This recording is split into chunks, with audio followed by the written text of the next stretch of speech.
The honourable member for Calgary Fish Creek, followed by the member from Calgary Southeast.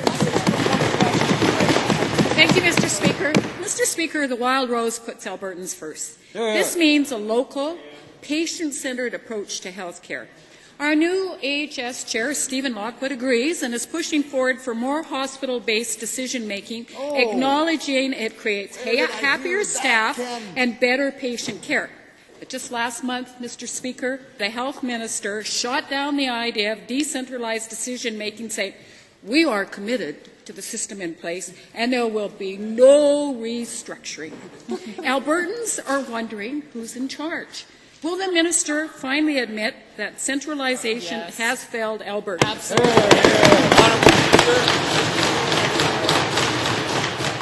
Well, Mr. Speaker, this government some time ago set the structure for the Alberta health system as one health region to serve the province. Unlike the member opposite, who would clearly like to see us return to the 1960s and 70s, an era where hospital boards competed with one another to provide the same resources to the same people, this government is committed and is supported by a board at Alberta Health Services that is doing exactly what we asked them to do: find better and more effective ways to support local healthcare workers in local facilities by giving them the tools they need to do their job, and they're doing that very well. Honourable member. That was inspirational. Given that AHS CEO Chris Eagle, in a memo to staff, agrees with the Wild Rose again that we need to reduce the burden of bureaucracy, when will this minister start addressing the serious problem of the massive bureaucracy so money can start reaching the patients and the front lines? Honourable Minister.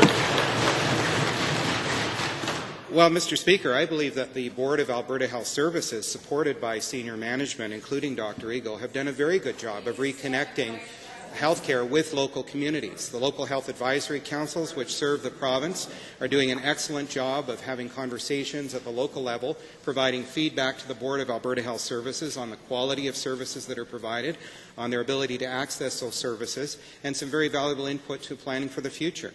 Mr. Speaker, this is a health delivery organization that is connected to the community. It is providing equitable and excellent results across the province, and we will support them to continue to do that work. Honourable member. Well, thank you, Mr. Speaker, because that answer fits nicely into my next question. Given that Chris Eagle, in the memo, fails to address the serious issue of staff engagement, which, according to the most recent AHS quarterly update, is at an all-time low, not high, Minister, low, will the minister finally do the right thing, listen to the Wild Rose yet again, and expand the health inquiry to include the bullying and intimidation of our health care? Expand it! Honourable Minister. Well, Mr. Speaker, I think my answer will fit very nicely with the second part of the honourable member's question. The answer, Mr. Speaker, once again, is no.